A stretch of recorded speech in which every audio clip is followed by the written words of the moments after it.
Hello friends, आज का प्रेरक प्रसंग है सच्चा भक्त। एक राजा था जो एक आश्रम को संरक्षण दे रहा था। यह आश्रम एक जंगल में था। इसके आकार और इसमें रहने वालों की संख्या में लगातार बढ़ोतरी होती जा रही थी और इसीलिए राजा उस आश्रम के लोगों के लिए भोजन और वहाँ यज्ञ की इमारत आदि के लिए आर्थिक सहायता दे रहा था।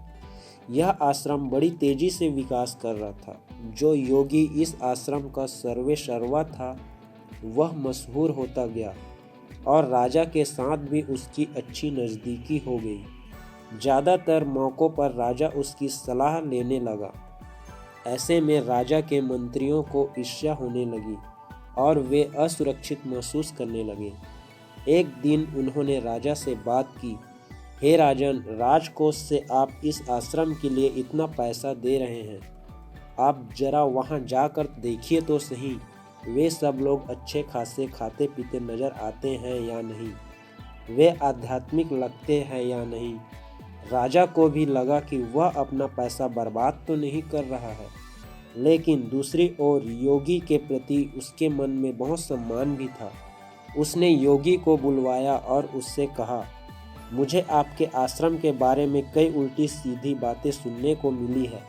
ऐसा लगता है कि वहाँ अध्यात्म से संबंधित कोई काम नहीं हो रहा है। वहाँ के सभी लोग अच्छे खासे मस्त मौला नज़र आते हैं। ऐसे में मुझे आपके आश्रम को पैसा क्यों देना चाहिए?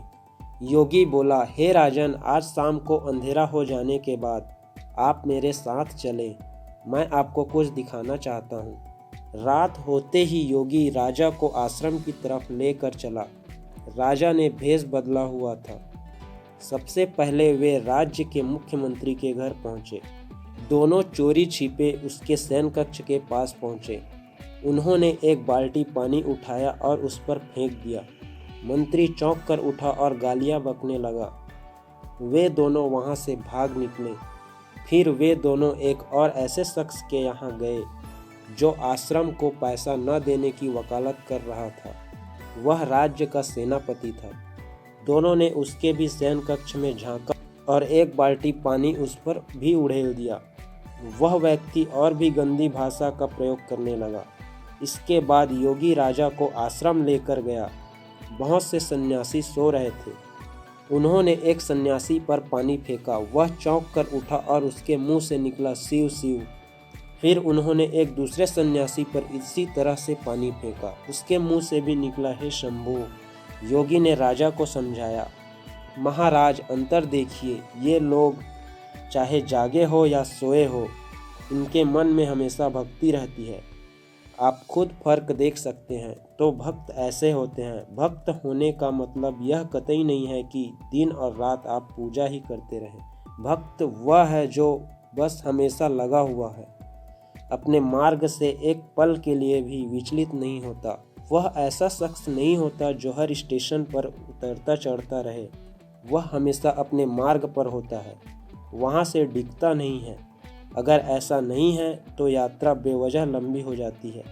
भक्ति की शक्ति कुछ ऐसी ही है कि वह सृष्टि का सृजन कर सकती है। जिससे मैं भक्ति कहता हूँ, उसकी गहराई ऐसी है कि यदि ईश्वर नहीं भी हो तो भी वह उसका सृजन कर सकती है, उसको उतार सकती है। जब भक्ति आती है तभी जीवन में गहराई आती है। भक्ति का अर्थ मंदिर जाकर राम राम कहना नहीं है।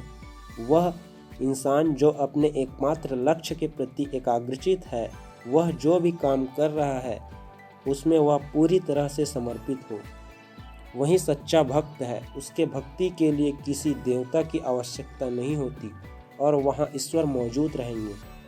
भक्ति इसीलिए नहीं आई क्योंकि भगवान है, क्योंकि भक्ति है इसीलिए भगवान है। तो प्रेरक प्रसंग कैसी लगी फ्रेंड्स? अच्छी लगी तो लाइक शेयर सब्सक्राइब करना ना भूलें। Thank you.